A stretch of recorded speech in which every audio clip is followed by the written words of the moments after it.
Hello friends, welcome to Vanmathi creations. இன்றைக்கி ஒரு சூப்பரான ஆந்திரா ஸ்பெஷல் காக்கரக்காய உள்ளிக்காரம் ரெசிபி பார்க்க போகிறோம். வாங்க. இந்த காக்கரக்காய உள்ளிக்காரம் ரெசிபி செய்கிறதுக்கு நான் 2 பெரிய சைஸில் பாவக்காய் எடுத்திருக்கேன்.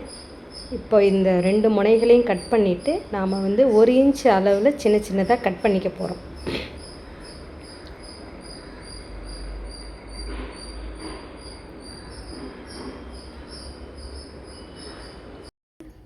இந்த மாதிரி ஸ்பூனுடைய பேக் சைடு யூஸ் பண்ணி இந்த மாதிரி நான் இந்த பாவக்காயுடைய விதைகளெல்லாம் எடுத்துக்கிறேன்.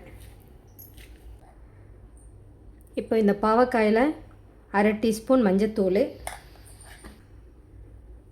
1/2 டீஸ்பூன் உப்பு, இது ரெண்டும் கலந்து எல்லா பாவக்காயிலையும் படுற மாதிரி நல்லா மிக்ஸ் பண்ணிக்கோங்க. இந்த உப்பு மஞ்சத்தூள் நம்ம இந்த பாவக்காய் எல்லாத்துலேயும் படும்போது இந்த பாவக்காயிலேருந்து தண்ணி விடும். அப்போ பாவக்காயில் இருக்கக்கூடிய கசப்பு தன்மை கொஞ்சம் குறையும். இந்த மசாலாவுக்கு என்னென்ன பொருள் தேவை அப்படிங்கிறத இப்போ நான் உங்களுக்கு சொல்கிறேன். பாருங்கள், இது ஒரு பெரிய சைஸ் வெங்காயம், 2 சின்ன சைஸ் வெங்காயம் எடுத்திருக்கேன். இந்த 2 பாவக்காய்க்கு உங்கள்கிட்ட பெரிய வெங்காயம் பெரிய சைஸில் இருந்துன்னா 2 போதும். நான் 3 எடுத்து வச்சுருக்கேன். பாருங்கள், இந்த ஸ்பூனால் நான் ஒரு 1/2 டீஸ்பூன் தனியா எடுத்திருக்கேன், அதாவது வரமல்லி. இந்த ஸ்பூன் யூஸ் பண்ணி 1/2 டீஸ்பூன் எடுத்து வச்சுருக்கேன். ஒரு 1/2 டீஸ்பூன் கடலைப்பருப்பு, ஒரு 1/2 டீஸ்பூன் ஜீரகம். பாருங்கள், ஒரு சின்ன நெல்லிக்காய் சைஸ் இந்த சைஸில் நான் புளி எடுத்திருக்கேன். நமக்கு இவ்வளோ தான் வேணுங்கிற பொருள். அதுக்கப்புறம் நம்ம தாளிக்கும்போது அரைக்கும்போது நான் தனிமிளகாத்தூள், மஞ்சத்தூள், உப்பு இதெல்லாம் போடுவேன். அடுத்தது நான் சமைக்கும்போது என்னென்ன போடுறேன் அப்படிங்கிறத உங்கள்கிட்ட சொல்கிறேன். கடாய் சூடு பண்ணி நான் 2 டீஸ்பூன் எண்ணெய் விட்டுக்கிறேன். இதில் நாம் எடுத்து வச்சுருந்த வரமல்லி, கடலைப்பருப்பு, இது ரெண்டுத்தையும் ஃபஸ்ட்டு போட்டு நம்ம லேசாக ஃப்ரை பண்ணிப்போம். அடுப்பு மீடியம் ஃப்ளேம்லேயே வச்சுக்கோங்க, எல்லாம் ஸ்லோவில் கூட வச்சுக்கலாம். இது கருகாமல் லேசாக வறுபட்டால் போதும். ஏன்னா நம்ம அடுத்தடுத்தது வெங்காயம்லாம் போட்டு ஃப்ரை பண்ணும்போது அது இன்னுமே நல்லா வறுபட்டுடும். நம்ம எடுத்து வச்சுருந்த புளியை இப்படி சின்ன சின்னதாக போட்டுக்கலாம். ஒரு சின்ன நெல்லிக்காய் சைஸ் புளியை போட்டு லேசாக வறுத்துப்போம். இப்போ எடுத்து வச்சுருந்த ஜீரகத்தை போட்டுக்கலாம். ஜீரகம் பொரிய ஆரம்பிச்சிருச்சு. இப்போ இந்த வெங்காயத்தை ஸ்லைஸ் பண்ணி போட்டுக்கிறோம்.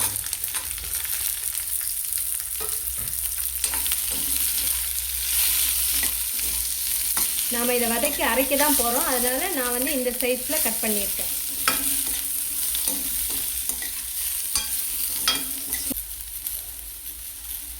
பாருங்கள், இந்த அளவு கொஞ்சம் டிரான்ஸ்பரண்ட்டாக வதங்கினா போதும். ஏன்னா அதுக்கப்புறம் அரைச்சிட்டு நம்ம எண்ணெயில் வதக்க போகிறோம். இந்த அளவு வெங்காயம் வதங்கினா போதும். டிரான்ஸ்பரண்ட்டாக வதங்கியிருக்கு. பாருங்கள், நம்மளுடைய தனியா, கடலைப்பருப்பு எதுவுமே கருப்பாகாமல் நல்லா வறுபட்டுருக்கு. நம்மளுடைய இந்த வெங்காய மசாலா ஆறிடுச்சு. இப்போ இதை ஒரு மிக்ஸி ஜாருக்கு நான் மாற்றிக்கிறேன்.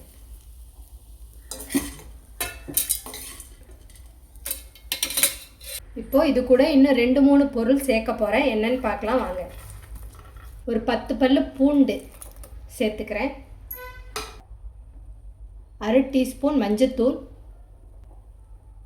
நான் 1 டீஸ்பூன் தனி மிளகாத்தூள் போடுறேன். நீங்கள் உங்கள் காரத்துக்கு ஏற்ற மாதிரி மிளகாத்தூள் போட்டுக்கோங்க. Kashmiri chilli powder 1/2 teaspoon. இந்த மசாலாவுக்கு தேவையான உப்பு நான் இப்போ 1 டீஸ்பூன் போடுறேன். போட்டு பார்த்துக்கிட்டு நம்ம அப்புறம் போட்டுக்கலாம். அரைச்சிட்டு எப்படி இருக்குன்னு நான் உங்கள்கிட்ட காட்டுறேன். அரைச்ச மசாலா இப்படி தான் இருக்கணும். இப்போ இதை நான் ஒரு கிண்ணத்துக்கு மாற்றிக்கிறேன்.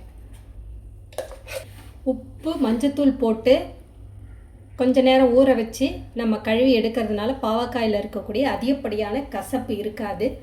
இப்போ இந்த மசாலா இருக்கு இல்லையா, இது எல்லாத்தையுமே இது உள்ள ஸ்டஃப் பண்ணிப்போம். இப்போ நான் பாவக்காயை ஒவ்வொரு துண்டாக இந்த மாதிரி ஸ்டஃப் பண்ணி அடுக்க போகிறேன். பாருங்கள்,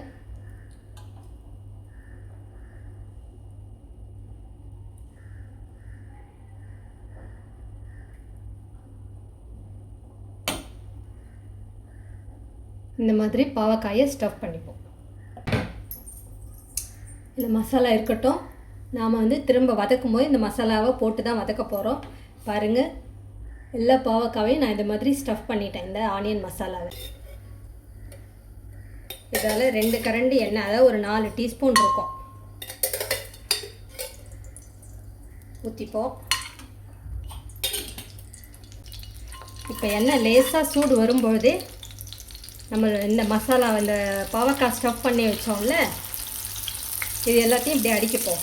எண்ணெய் ரொம்ப சுடணும்னு இல்லை, நம்ம இதை வதக்க போகிறோம்.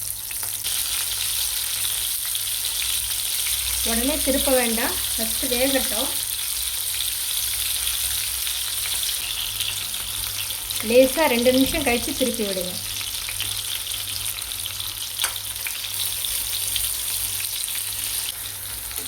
எல்லா பாவக்காயையும் 2 நிமிஷம் கழித்து பொறுமையாக திருப்பி விடுங்க. ஸ்லோ ஃப்ளேமில் தான் நம்ம இப்போ இதை வேக வைக்க போகிறோம். இப்போ நான் இதில் ஃப்ரெஷ்ஷாக கருவேப்பிலை போட்டுக்கிறேன். பெருங்காயம்,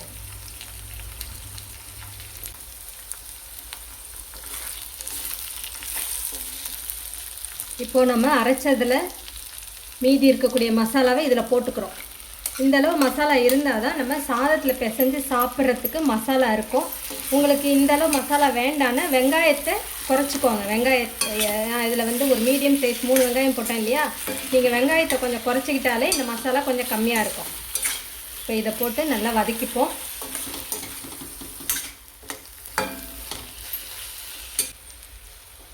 பாருங்கள், நான் மிக்சியில் ஒரு 1/4 டம்ளர் தண்ணி ஊற்றி இந்த மசாலாவை போடுறேன். இந்த தண்ணி ஊற்றுறேன், நல்லா கலக்கிக்கோங்க. இந்த ஸ்டேஜில் உப்பு காரம் இதெல்லாம் செக் பண்ணிக்கோங்க. ஒரு தட்டு போட்டு நான் மூடிடுறேன். ஸ்லோ ஃப்ளேமில் நம்ம மூடி வச்சு குக் பண்ணணும். பாருங்கள், இப்போ நம்மளுடைய காக்கரக்காய் உள்ளிக்காரம் ஆல்மோஸ்ட் ரெடி ஆகிடுச்சு. காயெலாம் வெந்துருச்சு. இப்போ நம்ம புளி காரம்லாம் போட்டிருக்கோம் இல்லையா, அதை பேலன்ஸ் பண்ணுறதுக்கு நான் ஒரு 1/2 டீஸ்பூன் நாட்டு சக்கரை போடுறேன். உங்களுக்கு வேண்டான்னா நீங்கள் இதை ஸ்கிப் பண்ணிவிடுங்க. இது போடும்போது ரொம்ப சூப்பராக இருக்கும். எனக்கு ரொம்ப பிடிக்கும் இந்த மாதிரி கொஞ்சம் சக்கரை போட்டு இந்த பாவக்காயில் சாப்பிட்றதுக்கு. அப்போ தான் நம்மளுடைய இனிப்பு, புளிப்பு, உப்பு எல்லாமே ஒரு பேலன்ஸ்டாக இருக்கும். டேஸ்ட்டு வேறு லெவலில் இருக்குது.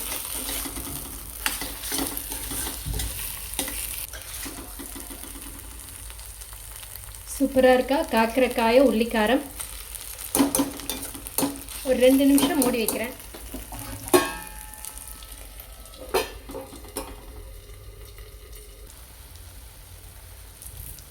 கடைசியாக ஃப்ரெஷ்ஷான கருவேப்பிலையை கொஞ்சம் தூவி நம்ம பரிமாற வேண்டியதுதான்.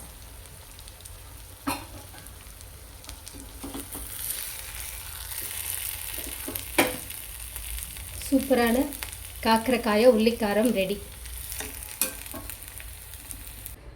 சுட சுட சாதம்,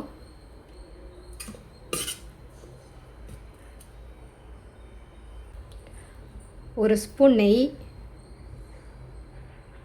நம்மளுடைய பாவக்காய் வெங்காய மசாலா,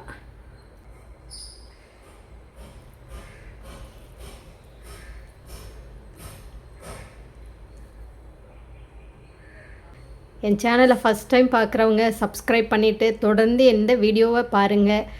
நீங்கள் பார்க்கும்போது பெல் ஐக்கானை கிளிக் பண்ணி ஆளுங்கிற ஆப்ஷனை கொடுத்துக்கோங்க. அப்போ தான் நான் அப்லோட் பண்ணக்கூடிய வீடியோஸ் உங்களுக்கு உடனே வரும். லைக் பண்ண மறந்துடாதீங்க ஃப்ரெண்ட்ஸ். உங்களுடைய ஃப்ரெண்ட்ஸ் அண்ட் ஃபேமிலிக்கு இந்த வீடியோவை ஷேர் பண்ணி விடுங்க. கமெண்ட்டில் உங்களுடைய கருத்துக்களை சொல்லுங்கள். நன்றி, வணக்கம்.